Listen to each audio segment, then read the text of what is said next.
Welcome to Bump Set Chat, the podcast where volleyball professionals come on and share their stories, experiences, and advice. And from Long Beach, I have Nick MacRae. Welcome.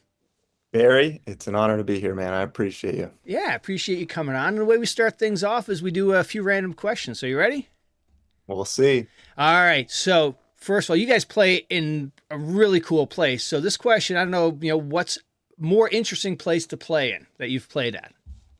Oh man, more interesting than the Walter Pyramid. Maybe our Europe tour. And I'm gonna keep it right here at the Walter Pyramid. I'm gonna be that guy that doesn't give the outside credit. So All right here right. on the beach is the best spot. There we go. All right. So if they played intro songs for coaches like they do for wrestlers, what would your song be? I got one song, and the guys know this, and Coach McKay knows this. It'd be "Lose Yourself to Dance" by Daft Punk, and I got a pretty good story behind that. If you guys want to talk about it off the record. All right. Absolutely. And favorite movie? Favorite movie. Favorite movie would be anything involving Adam Sandler. And my reason why is because you see Adam Sandler bring all of his buddies along and they're in every movie together. So he takes care of his team and takes care of his family. Excellent. But Perfect. All right. So let's jump into this. Where are you from originally? Barry, I'm from Long Beach, California, born and Wow. raised. Obviously, if you do some research on me, I've been coaching here at Long Beach State ever since, so I've never left. And played there too, right? Yep. So a little bit about me. I went to Long Beach City College, so I've seen that route as well, the community college. So I've experienced that, and I've experienced Long Beach State, the Division One route. And if I can give some backstory, so Alan, I mean, I'll give all the credit in the world to Alan being my mentor. But when I was in high school, Alan had me on a visit here to Long Beach, and it was myself and my mom in his office. And this is a big reflection moment about 19 years ago when this happened. So at that time, Alan asked, okay, Nick, what are your interests post volleyball? And at that time in my life, my answer was, okay, I think I'm interested in teaching or possibly coaching. Then you fast forward, I graduate Long Beach State with a degree in business finance in 2012. My interpretation of where I was going in life was the investment route, and I had my foot in the door in a firm of Merrill Lynch. And if you look at 2012, that's an Olympic year, and Alan was the national team coach at that time. And I get a phone call, and long story short, what transpired was, Nick, are you still interested in coaching? For me and for all of you, that's a telltale sign of who Alan Knipe is as a mentor and supporter.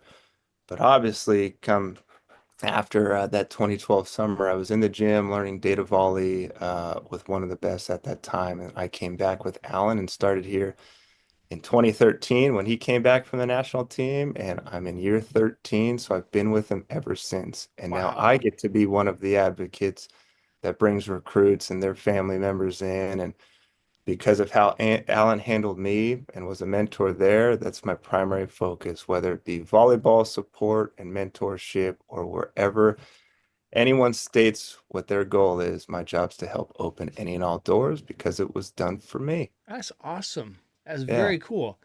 All right. So let's jump back. When did you first discover volleyball? Being in Long Beach, I'm sure you grew up with it. Sure. I mean, I'll give credit where credit's due. Credit's to my mom and then my Aunt Kathleen. She actually coached me with my first experience in club volleyball. I grew up, I went to a Catholic school where my daughter Reese and son Niles are going to go to called St. Joseph's. And at that time, you play flag football, you run track and field, you play baseball, you play basketball, and then they implement a little bit of volleyball. So I was able to play all of it. Then go back. I watched my mom. She would play in adult league, so I'd just be hitting a ball against the wall. And my aunt, my sister played it, then I played it, and my younger brother Jake played it, and here we are. Wow. And now, back then, not that it was that long ago, what was It the, was. for high school volleyball for boys, what was it a thing or really club and beach was really all that there was? Um, yeah. So in the city of Long Beach at that time, there was only one club, and I played for that club, and then it was bought out by a club in Manhattan Beach. So for a couple years, credit to my mom and dad, they drive me to Manhattan Beach, which seems close, but on the freeway, it's about a 30, 40 minute drive. And So we went through that. And then fast forward, even moving forward. So I co-own a club with Alan and then a lot of our coaching staff. So McKay, who's on our Long Beach staff, directs it. Nick Amato, John Perry, everyone coaches in it. And more importantly, it gives our guys at Long Beach State an opportunity to coach in the club. Obviously, it helps from a financial Mm-hmm. standpoint for them, but it helps them work on their craft. And then they come back in the gym saying, Coach, I get it, because they're having to go through the learning loop and Yeah. try and train someone else. So for me now on the ownership side of the club, I see it as I get to give back to my community. Maybe it gives more opportunity and widens the base, where years ago, like you said, the opportunity was only in a few different spots. Yeah. Oh, that's awesome. And now looking back, ever since you started hitting the ball, what's the hook volleyball has on you? Yeah, man. Let's make sure we circle back and go over leadership. But I'm still in it, and I've never left Long Beach, and I'm not even a head coach. So, I mean, that's again a credit to the people that I surround myself with. And this is my wife, Ashley. I hear her in my ear right now. Nick, you're most like the five people you surround yourself with. So, to the outside world, if you were to ask someone like, hey, who does Nick surround himself with? I could hear someone saying, and it actually brings a smile on my face, like Nick only hangs out with Long Beach guys, but there's something to it. I've got Alan, I've got McKay, also here Andy Reid, who's been a mentor and volleyball legend, John Perry, and then Nick Amato, like I said, and then Amir Lugo Rodriguez and Tyler Hildebrand, all of these guys that I mean, they've been hooked in volleyball as well, and now they've been hooked in the coaching craft, and they're all Long Beach guys as well. That's kind of what's keep me going. And I think another thing, just from the volleyball standpoint and coaching standpoint, Al encouraged me through this. Like, what's my why now from the craft standpoint? Of I've been lucky enough to experience success at a young age. So that comes with 2013 when I started. This is shout out to TJ DeFalco and Josh Tuaniga, Kyle Ensing, and all the legends that played with him too. We won a championship in 2018. Learned that, and we did it again in 2019. And now we're here in what is it, 2025, Yeah. and get back and say we've been to seven of the last eight Final Fours, and we're Wow. on a quest to get to another one. So from the craft standpoint, it's okay. Not that it's easy, but there's been failures along the way. I'm surrounded with amazing people. I get the luxury to recruit family members that I want to surround myself with, Mm-hmm. as far as guys that come to Long Beach and their families with it.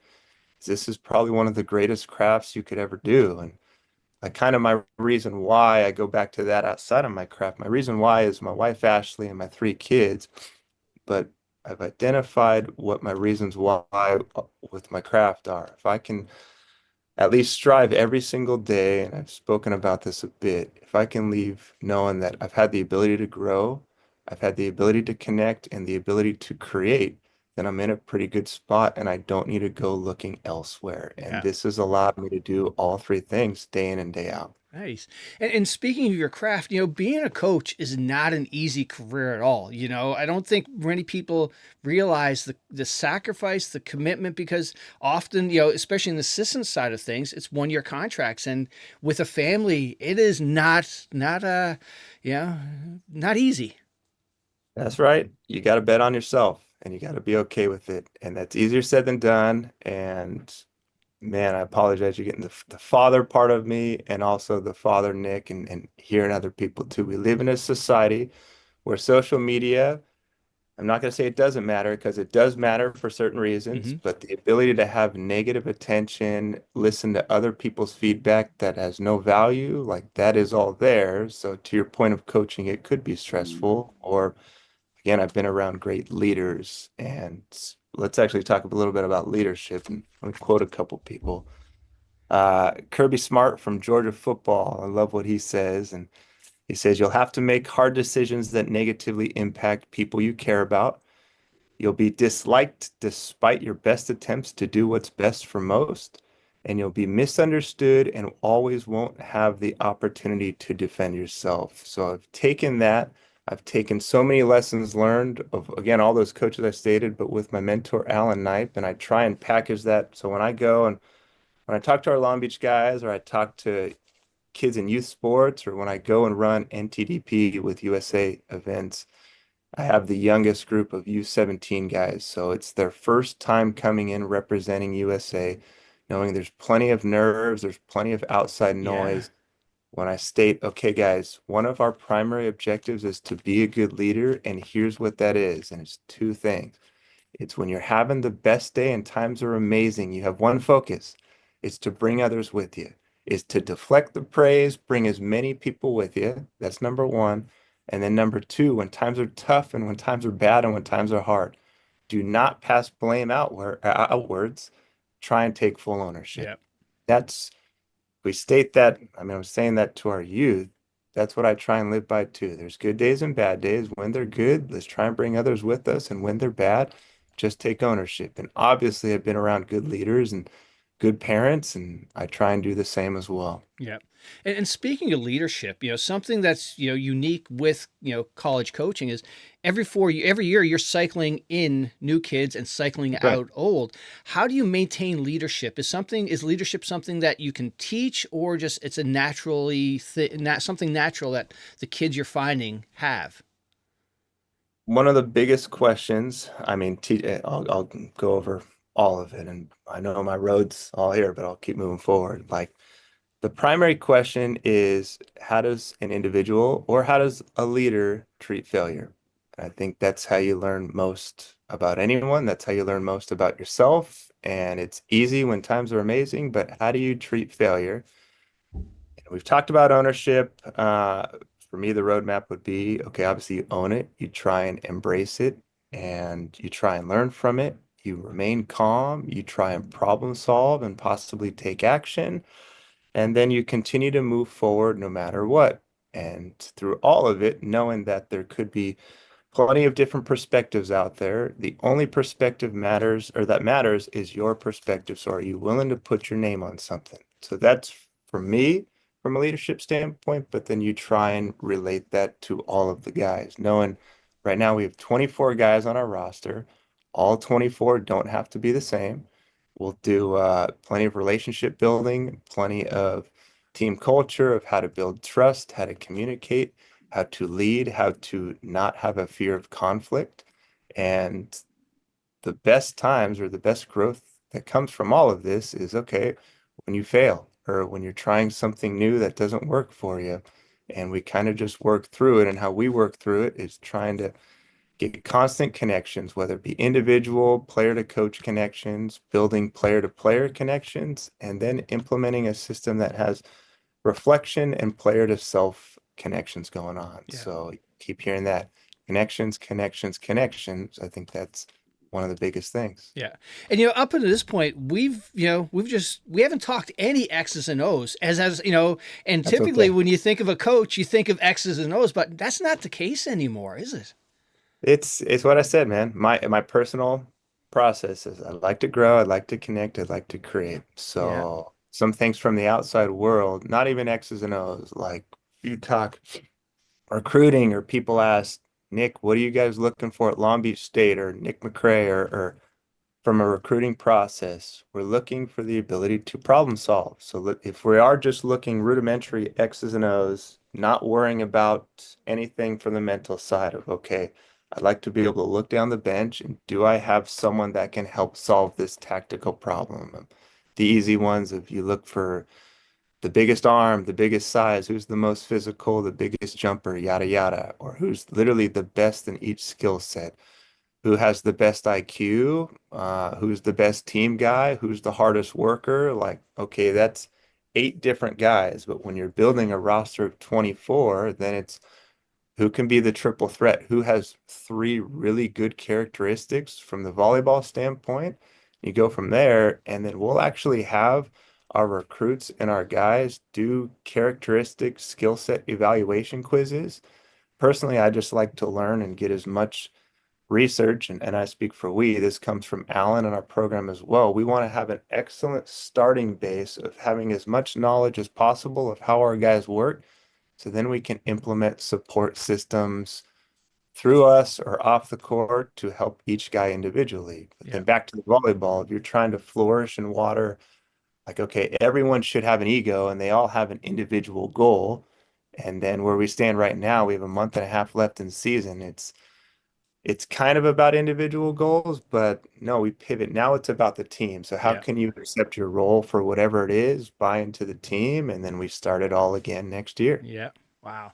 And now, your early days of coaching, what made you want to get into it?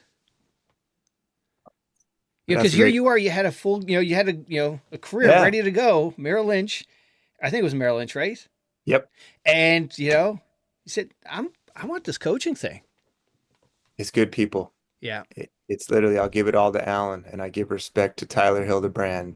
At that time, if you go back and if I go back and talk to myself, Nick MacRae in 2013, I'd say, yeah, right, you're not going to get there. And now I can't wait 5 years from now to go back and talk to myself now. Now I've been lucky because of the players that we've been around that have continued to put Long Beach State on the map, all of the legends that continue to come around, like guys that aren't even playing volleyball right now, they just come back and say, Nick, how can we help? So there's an excellent support group there, even Mm-hmm. if you have personal insecurities. And then I've been around the best in the business. That's Alan, that's Tyler, and there's many, many more. So I'm lucky. Yeah. And my objective moving forward, like hopefully, and I say this to Al all the time, like, Al, you've helped make me this way. So years from now, if I'm a head coach and there's people working alongside me and guys that I'm mentoring, I'm going to have more of an understanding. Like, yes, this is what I want because I want to help open the door for so many more guys like it was open to me. Yeah. Nice. And looking back at, if you could go back to 2013, Nick, what advice would you tell him as he's ready to start his coaching career? Say, man, control what you can control. It's all going to work out. Through the tough times, when you think there might not be a light at the end of the tunnel, just keep putting one foot in front of the other. And it's what all the best CEOs and best leaders say. Like, when times are tough, keep moving forward instead of thinking like I have to run from any sort of insecurity or fear. Just turn around, face it, throw your hands up, be willing to be you, and keep Yeah. rocking. That's Nice. my advice. And you're an associate head coach now. When I had Matt Ulmer on, he talked about being, when he was in that role, it was like being the fun uncle. But when you get that next seat up, it's a different, it's different. Yep. And I would women's volleyball and men's volleyball have a lot in connections. Yeah. I think right now from the men's side, I'm definitely not a fun uncle. Uh, Being a father of three kids, I Yeah. come when I build relationships with my guys.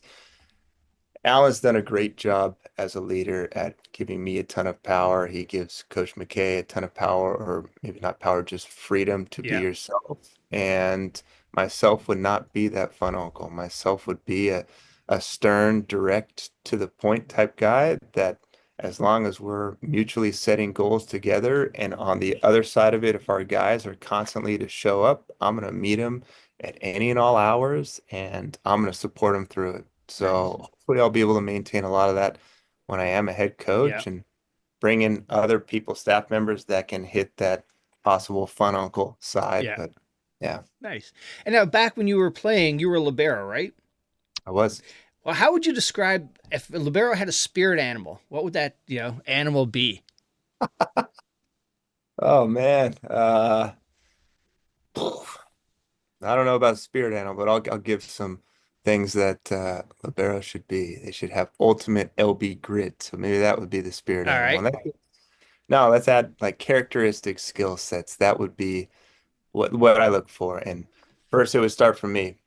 Like, okay, Nick MacRae, and I'd say this to libero or any position because all of them are different. Like on your nameplate above your locker, or to anyone out there on your nameplate on your room, like what are your most important key core characteristic values? And for me, it's loyalty, it's integrity, it's love and family mixed with grit and being a competitor. So hopefully the libero is able to pull some of those key characteristic traits and keep going from there. All right. Yeah.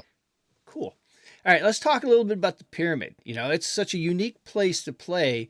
What is the atmosphere like for those games? As you know, and I'll preface this, I'm a Long Beach homer. So I think it's one of the best places to ever be a part of and to experience. And it's pretty cool. So, well, first, Barry, hopefully you come and you can experience it for yourself. But there'd be two different stages that you want to see. You want to come see us when we're in the training gym because the bleachers are up. Hmm. So there's three courts that we train on. And then on game day, we have our Terraflex and the bleachers all come down. So it's literally people look like they're on the main court Oh, and wow. just hovering right over it. So it's a pretty special experience there from the lighting, from the band, from the crowd, from the acoustics. It's a one up. Nice. Now, is there any particular match that really stands out to you that, over the years that, like, yeah, that was a cool one? Or has there been so many of them that, like, you can't Of really just pick course, you'll one? you'll get the Coach Nick response. The next match is the best match, There you Barry. We go. all know that, and we got some big matches this week, of course. But yeah, when I get to sit back and reflect, like we won a national championship right here on our home court. How many people in their career? Well, first, how many coaches and players in their career can say they've won a national Hmm. championship? But then from that group and that pot, how many can say you've been able to do it right there with your hometown supporting you? And this is the guy I'm born and raised right here in Long Beach. So if I had to circle one right now, that's that one. But then back to this lens of, hey, Barry, I'd like to get some more of those too. Yeah. And are there any traditions or routines you guys have when you play at home? Uh, yeah, I mean, routine in general, Barry, that's a hot word. I Yeah. encourage everyone to have an ultimate routine from self-routine and team routine. When we're at home, we'll have our serve and pass and film in the morning. We like to give our guys some time where they can go and get their personal routine before bringing them back at game time. We have our food set up, we have our music set up, we have guys that whether they're on their lifting regimen on game day or their recovery regimen, and most importantly, we're just all together, and that's part of our routine. Nice. And when you're out on the road, pitching Long Beach for a place to for players to come, what's the elevator pitch? Besides the obvious, hey, we're national champions. This is a winning program. Elevator pitch. I would It's strictly goal setting. Long Beach is not for everybody. And when you look at, let's use, if you want to be an Olympian, the proof is in the pudding. And this is all of our Long Beach legends and our legacy that's come through. Guys come here and they've been prepared, yes, to make the national team Olympic team. Because if you look at the past, however many Olympics, we either have three or two guys on a 12-man roster. So we have excellent representation, if not the number one program through the country that has representation on the national team Olympic rosters. But at the very least, you're going to be prepared, and no one's going to prepare you better to join a national team gym, whether it be our United States national team or your national team if you're from a different country. But that's just the volleyball route. Yeah. My objective and our staff's objective is to ensure that you constantly grow into a better holistic version of yourself that's spiritually, mentally, and physically. We're bringing in guys that want to be future fathers, that want to be future excellent husbands and teammates to their wives, and who want to be future leaders. And that's where I chime in a lot on leadership. We work on just culture in general, and not everything's about volleyball. Yeah. Yeah, and then I try and dive in from there and build personal relationships because I've never left and gone anywhere else. So at least for me, I'm able to be pure to Yeah. myself and can say that of people can say of okay, that should be one of the number one questions that occurs, especially going into this April. Should the NC2A rules change? You've seen men's volleyball coaches leave. They either leave the places they're at for other places or upgrades, or they leave and because they're trying to better themselves and families, which I totally get, but Yeah. they're going to the women's side. And for me, I've been here ever since. Yeah. As far as born and raised in Long Beach and never left. Nice. And now, I know Coach Nick's response to this is going to be, the next game. But, during the calendar, during the season, is Yeah. there one particular night that you look forward to, whether it's season, opening night, first practice, senior night? Yeah, I mean, yes, Barry, let me say that response again. It's all about the next match because the routine and going back to it, like Everyone's looking forward to sellout crowds. Everyone's looking towards Final Four type matches or opponents that you're projecting you're going to see in Final Four matches or national championship type experience. Now, to go back like to the 2013 team or the 2014 team, the teams that didn't get to experience the Final Four experience, that's also my reflection of why. And coming and hearing Alan as well, we try and keep ourselves and our teams present in the day-to-day moment. And to keep going with that, of the expectation, as we all know, the expectations to play in those big moments at the end of the year. Yeah. And how do you keep your guys from not truly focused here and the outside noise that we've already addressed as well, people saying, okay, you guys are literally in the lead, if not number two or number three in every stat category, from your hitting efficiency, from your blocking, from your service aces, from this, like you guys are doing awesome. But then inside our bubble, it's okay, guys, we get it. We can acknowledge all the good that we're going for. We know where we're trying to go.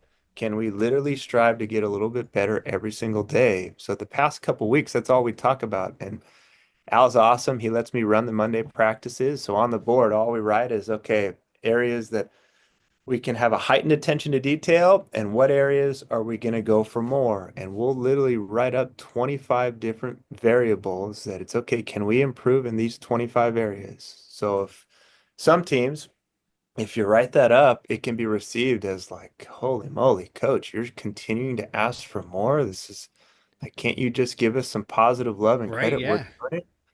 So we do that, which is fine, but this is also a credit to our guys. Our guys fully embrace it and they're frothing at the mouth saying, heck yeah, let's get better, let's put in the work, and let's see what we can become. And now, from a trailblazing standpoint, our guys' focus is, yes, can we leave Long Beach State better than we found it? Can we move the mark? That's always their goal. And Yeah. that's, again, leadership from the top down. That comes from Al, our coaching staff, our leadership group, our captains, all of that. But now it's okay, can we move the mark for NC2A men's volleyball and how the game is played and trying to evolve the sport? Then you're able to kind of tap into that creative, fun side of it as Yeah. well. And you get to collab that with the competitor to keep striving for more. Nice. And with volleyball, there's is a huge physical sport, but there's a mental aspect side of things. Especially when you're bringing in the freshmen. They're the Yep. alphas that were just dominating in club. Now they're coming in, and now they've got to adjust to maybe sitting their role. How do you not lose them during the course of the season? It's hard. And I say that, and I even have meetings this week and like everything, Barry. So I say we have check-ins, Yeah. one-on-one check-ins, positional check-ins, small group check-ins, guys who are starting check-ins, guys who aren't playing check-ins. It's all about check-ins. And as long as you're direct, you keep that trust. And even if you agree to disagree, like you're at least there. So there's no magic template, but check-ins are definitely one. And then you can address the elephant in the room of, hey, guess what? It's hard. And especially for those freshmen, it's their first time going through it, their first time possibly ever hearing no. Yeah. So lessons learned if you're a parent or a coach, like how to help implement that to your kids. And I'm soaking all this in for being a parent too. Right.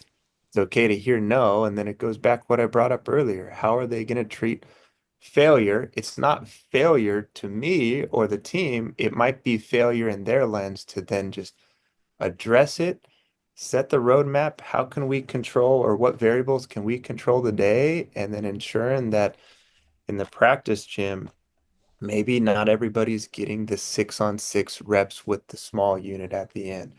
But when we have those three courts going, for me, for McKay, for Andy Reid, we're ensuring that our job is to ensure we're doing our best to deliver reps to every single guy. So at least every guy can get film on themselves. They're able to state their goals, try and get better on the court, and then we go from there. Yeah. It's not perfect, but at least we try and kind of up the game a little bit. Yeah. Yeah. With your response here, hearing no for the first time, I had an interesting discussion with Kirsten Booth, who's Creighton's coach. Yeah. And she said when she's recruiting, one thing she really likes to see is when that star gets pulled out to see how they react, or also how they react when they're, interacting with their parents. Because if they're, a jerk to their parents or just pouting when they get taken out, I don't want that. I'm their mama bear while they're away, and that's one of the key things they look for. No, I Absolutely. think that's very well put. So you're always observing body language. Body language matters. Even like again, as a support role, that's something of if Alan's giving a presentation, I get to be the guy that's observing everyone's eyes and their body language and seeing how they respond to Yeah. certain things. But then it's okay if they are in your program and they go like if they do pout or if they do show bad body language, one of my biggest lessons learned and something that I'll be for the rest of my life, I see coaches that go like this and pass blame on that young man or that young woman saying they were acting like this. That's against what we say, yada, yada. And I completely disagree with this.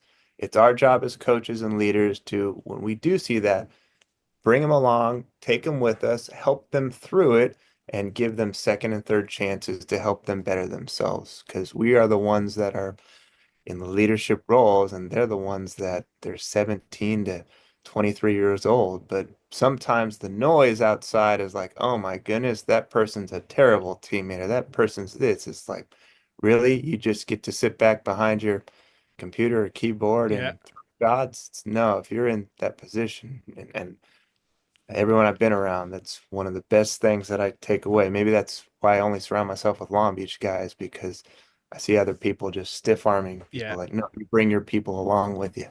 And that's something I've noticed. Old. I'm old as dirt.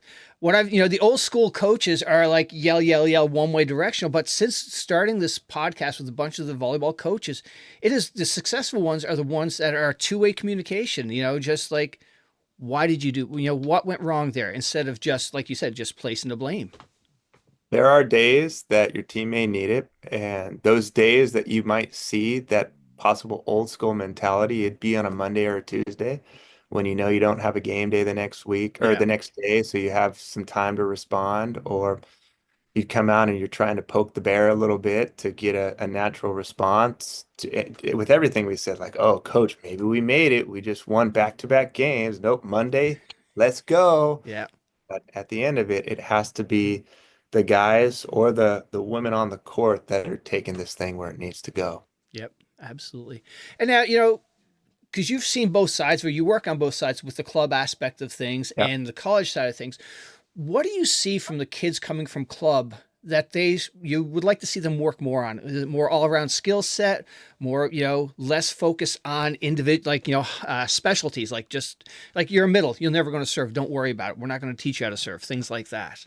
That would be again, Barry. I think that's on the coaches out there. Like the club coaches should never say that as far as hopefully you have let's talk the end in mind Yeah. and let's talk men's volleyball specifically. So men's volleyball at the Olympic level, even now, okay, men's volleyball NC2A level, we only have six subs. So that's different women's volleyball NC2A level. They have double the subs. So Yeah. that's where you see the specialists as far as the serve receive specialists. They're running a double sub all the time on in our gym. Everybody has to play all six rotations. Everybody has to serve. Maybe you'll have like a serving sub come in, maybe you'll have some come in, but you can't do that every single time. Yeah. So you said it best of no one should have labels on them. If I'm in charge of youth sports, it's taking off all the labels as far as a coach putting a ceiling saying they can only do this because of who they are right now. It's, dude, if you watch Long Beach State men's volleyball from the outside view, ideally what we, as far as our coaching staff and our guys, would like you to say, it'd be, man, these guys are athletic high flyers. They're very physical, yet they play the sport in a rhythmic, artistic type of manner, and they play very hard and they play together and they look like they're having the time of their life. So you're freeing up athleticism, Mm-hmm. you're freeing up IQ, the ability to work together, competing as hard as they can, and you got to be great in your position. You got to be great in every single skill. And when times aren't good for you, you just got to compete as hard as you can. And advice to the coaches to get back to your point is like, don't label them. At Yeah. least have different practices that you're working on every single skill and get every single student athlete to buy in to have a growth mindset. The fixed mindset is real, and how much of that is because of parenting and leadership, and how much of that is because of external noise and social media. How can we help And this is club coaches to help Yeah. to just build a growth mindset to help free them up to take risks, do things that are new, and be willing to go outside of themselves a little bit. Nice. And for those club players that want to play in that next level, play college, what advice for you? Like, how do you find them? Do they reach out to you? Do you go to the That's the club point. tournaments? Let's speak for men's volleyball. Yep. I won't act like I know everything with women's volleyball. Men's volleyball, there's 60 to 70 Division One and Two programs put together. You add that with Division Three, NAIA, and community colleges.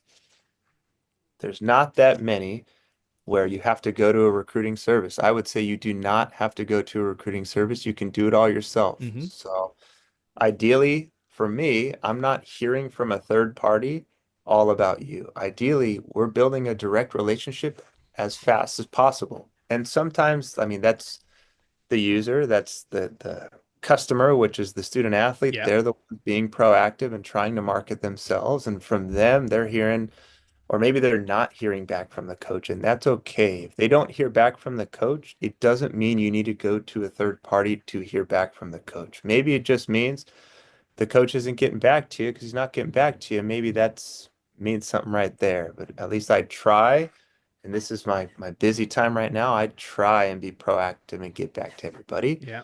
But I'd say proactive. Don't use a recruiting service. Give the facts as far as list the facts first. And then, of course, if we progress in a relationship, we want to get to know you. But the facts would be your volleyball team, put some film on it. What's your next club event? What's your high school? Put your transcript on it so we know the grades. And then you can go and express everything else about yourself in it. All right. Excellent advice. Now you talked earlier a little bit about the Olympians that you've come through, the players that you've coached, like TJ DeFalco. What stands out about their game or their approach to training that you like that separates them from the others? Is there something that they had that you just like, wow, that's the commitment or just the drive or just the sheer athleticism? Yes, yes, yes, and yes. Yeah. They're all into honing in on their craft and they want to be great. And they had a growth mindset and they were amazing competitors. When it didn't go their way and when it wasn't pretty, they had some thick skin and they continued to move forward. And they would, of course, show up and do the extra reps. Now, when I'm gathering with this generation, they're willing, like more and more people are willing to show up and put more to their craft. So now it's how do you separate yourself from them? I mean, yeah, with TJ, with Josh, with Kyle, with the Nikolavs, like some of them are just one ofs. And so for them, it's okay. How can you then correlate their work ethic and Mm-hmm. how can you get them to bring others along with them? And when you look at a Long Beach guy, whether you say the TJ, Josh, Kyle, or Mason Briggs, Clark, Simon Torrey, Aiden Knipe era, and then now with this era of the Nikolavs and Skylar Daniil and Sotos, like every guy that also plays with them shares the key core values of we're going to play the game as hard as we can with it, or if we're losing the point too, and we're going to try and play collectively as a unit as well. You All add right. in all the individual variables to that. All right. And you just talked about the Nikolovs. You've got a very special player there. I may butcher his name, Moni, Moni. He's got some excitement following him and everything like that. How did you guys land him? I think his brother played there, right? his brother played here, and I mean, you can ask him this when you have him on your podcast after the season so he can give his story. Yeah. And I encourage you to reach out to his brother Alex as well and have their dad Vlado Oh. on as well. So when COVID hit, when COVID, this is taking it back, and I'm glad COVID's not here anymore, but we Mm-hmm. all had to bubble up and we had to recruit via Zoom. Wow. So with Alex Nikolov, the older brother, we were able to have Zooms and package it all together where he came to Long Beach and he was here for a year. And I mean, hopefully he would say that we have an excellent support system. And it goes back to what I said, Alan being a former national team coach and Olympic coach, I've learned from him. Now we all are able to say as a coaching staff cohesively and collectively together, we have a training regimen in place that can help guys be prepared for their national team. So hopefully Alex will relay that same message. And he gets freshman of the year and player of the year his first year. I think that's the only time that's ever happened. Wow. Then he signed an incredible contract to go play professional volleyball that summer. Now you enter in, I would hope to think, and this is for Moni to also say, that there's some connection and correlation between Alex's experience and Moni's experience here and his reason why he's come here. And there's some trust and faith involved with our staff and our program. And you're looking at a generational talent who continues to come in. And when I brought up check-ins, he was in the office even just yesterday doing our weekly setter routine, setting the plans for this week, watching our opponent, going over the checklist for each guy. And even though he's 18 years old, he's an amazing young man. Obviously, he's an amazing volleyball player, but he's an amazing leader that's bringing others with him. And I couldn't be more proud. Yeah. And now, how hard is it to get the European players to come over stateside? Because the way they approach volleyball is so different over there. They have the clubs and then you just go play pro, essentially, for the most part. Sure. Well,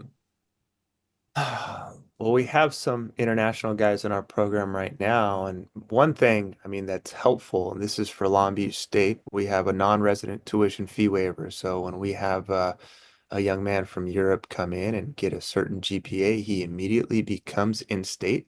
So that's helpful going back to what we brought up about the 4.5 scholarships. That's Right. very helpful. And now where we're going, like when these NC2A rules hopefully get approved in in April. And let's circle back on this topic. Yeah.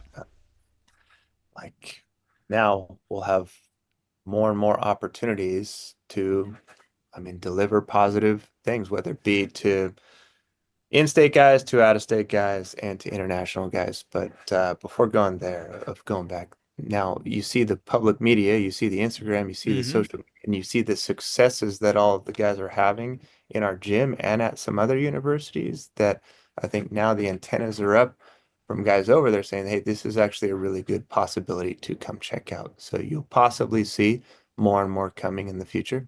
Yeah. And then speaking, sort of adding on to that, the whole NIL piece of it and Yeah. transfer portal, Yep. that's, I've talked to other players, like the Hawaiian guys, and it's just starting to, they're seeing some benefit from that from the Yeah. men's side. And it's Yeah. just, I think in general, as a whole, we just need to get more attention to the men's game. But hopefully, with players like Monty, you're going to be able to bring in people and money into the programs. That's right. So let's talk the whole business of everything. Uh, this April, it's either a yes or no that happens from the NC2A. If it's yes, that means there's roster management. So for men's volleyball, that means there's a roster of 18. That's the bad and that's the no good of this because that takes away opportunity. That takes away, like, again, I'll lean on it, takes away opportunity. And we've been the team, even last year, we had 31 athletes. Right now, normally our average is about 24. That's what we have right now. But we've been the team that always brings in guys from the community college, that brings in other local guys. And our objective as a coaching staff is to try and deliver a product and a service to all of those guys. Outside noise, it's funny. Outside noise is always trying to bash or poke at us, saying Long Beach has too many guys. Well, it's like, hey, if young men want to be here and we're able to try and deliver a holistic experience for all of them, Hmm. that's our choice as a staff to take on. So we've taken great pride, and Alan's done that even before I was on his staff of bringing everybody along with them. So now, if that rule passes, going to 18 is tough and not good for our sport. Right. Now, the good, and I don't know if I'm just at the point of saying it's good or it's because I'm accepting of this is the other side of it. So I'm calling it good and just working on problem solving. The good is you have the ability to give every young man a scholarship. Theoretically, what it allow for 18 scholarships. Now it comes down to the university in general. And there's two things that could come up with the university. How many scholarships am I going to fund you? So Hmm. that's what we're working on at Long Beach State. So get as many as we can there. And then from the problem solving standpoint from the coaches, okay, then how many more do I need to fundraise to ensure my entire roster is locked in? So this goes back to leadership and why I'm excited and hopeful that men's volleyball coaches that are staying in their craft, hopefully they're working on this same thing. There's an opportunity out there to deliver more for the student athletes that are on these 18-man rosters. That's just within the university, which is amazing. Then you add in NIL. And there's two kind of forms of NIL, and we've been ahead of the curve. We've had a collective for over a year now that us as coaches were able to go actively be a part of fundraising. So without getting too far into Long Beach Collective, there's two variables that you're looking at. One, is it a 501(c), which means is it a nonprofit or is it through the university? So if it's through the university, people that donate there, they can get a tax write-off, which that's ideal to Yeah. donors. They want to get the tax write-off. Or is it an LLC? And when donors, like they can write it off as marketing for their Mm-hmm. business. Individual donors, they may do it for a short term, but it's not sustainable long term Right. because they don't get the tax write-off.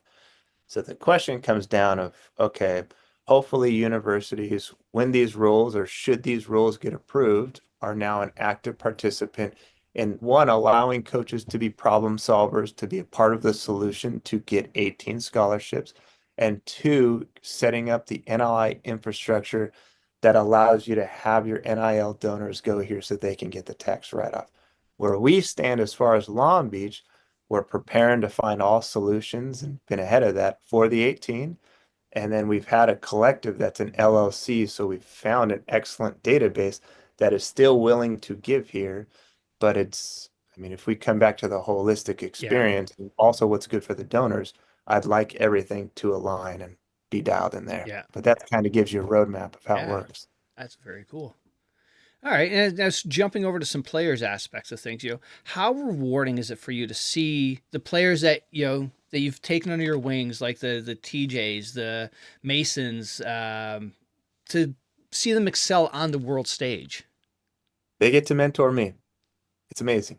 So like through the process, and I don't even know, like at those years of TJ, I was still very young in my craft. So let's talk 2018 and let's use Josh Tuaniga. So 2018 happens. In 2017, I know I was still being mentored quite a bit from Tyler Hildebrand, and Alan's still my mentor. And Tyler exits and Tyler goes to the women's game. So I become the associate head coach in 2018.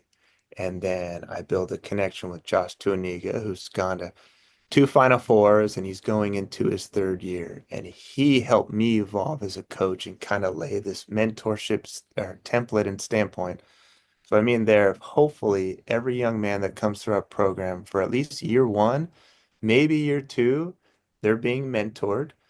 And then by the time they're year three, there's more coaching collaboration going Mm-hmm. on. So we're doing this thing together.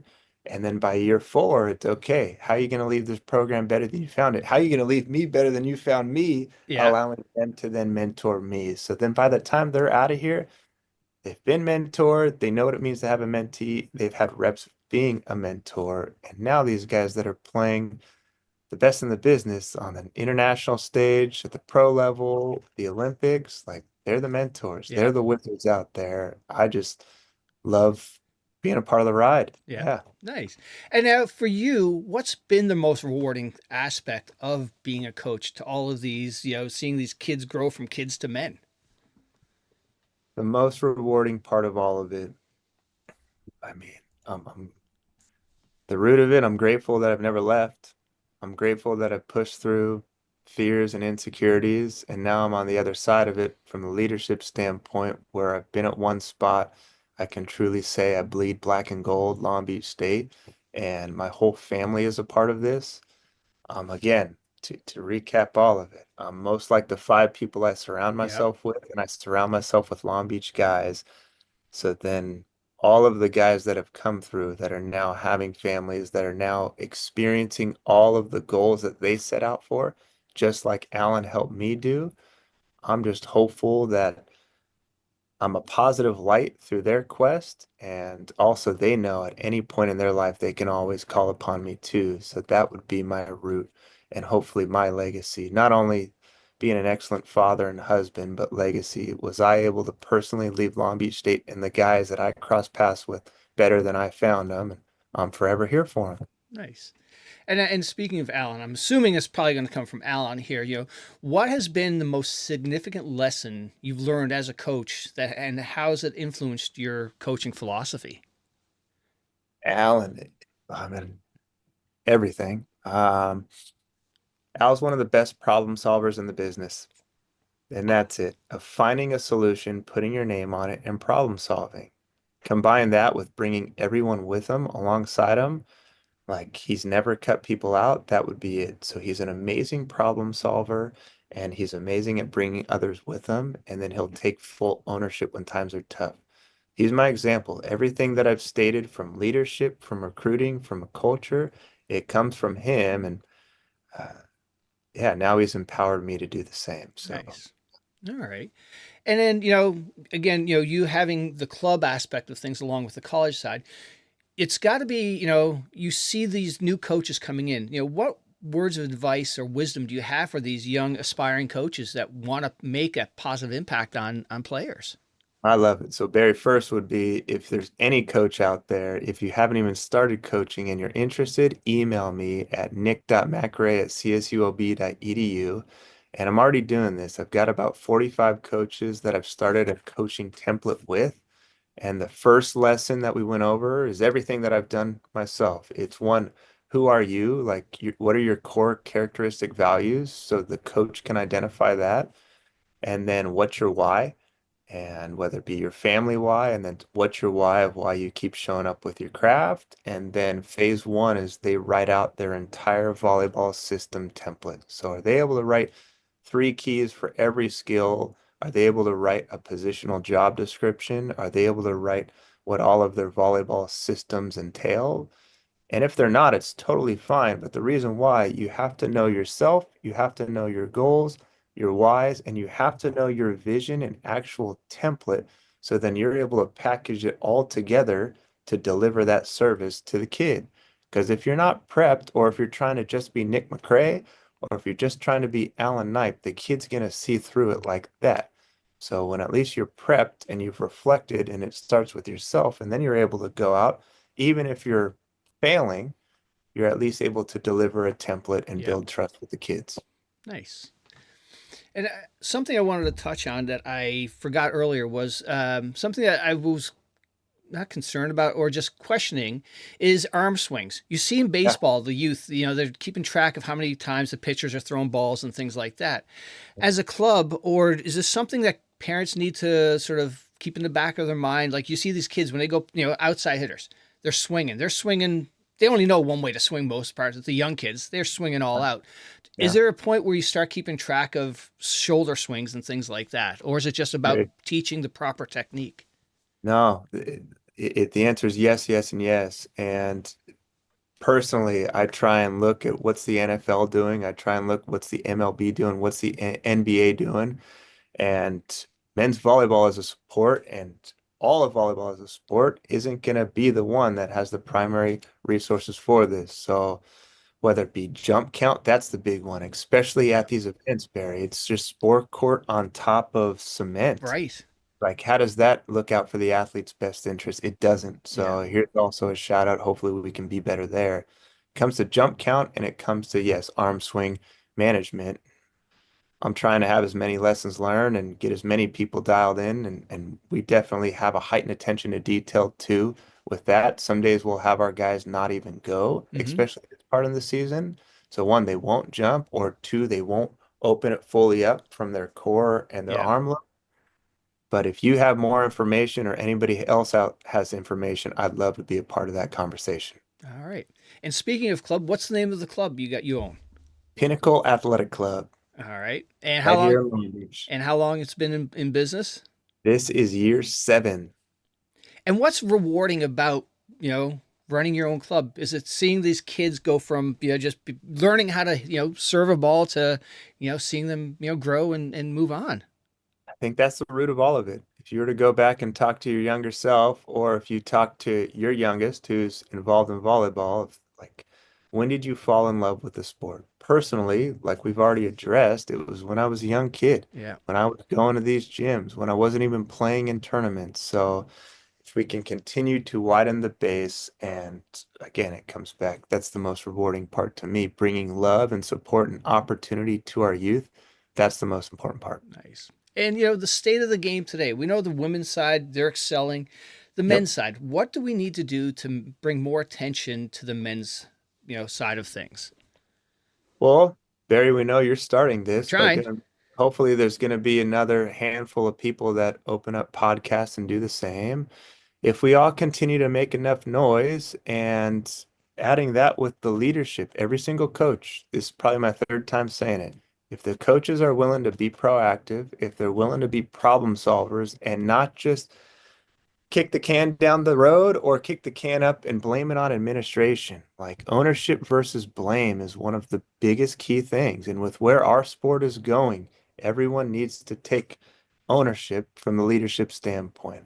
And that's what we try and do. I'll give examples like we do the North American Challenge right here at Long Beach State. So this coming into 2026, it'll be year two. Last year, we brought three of the top Canadian teams down here, and we brought in Pepperdine and UC San Diego to try and create an international experience for our fan base.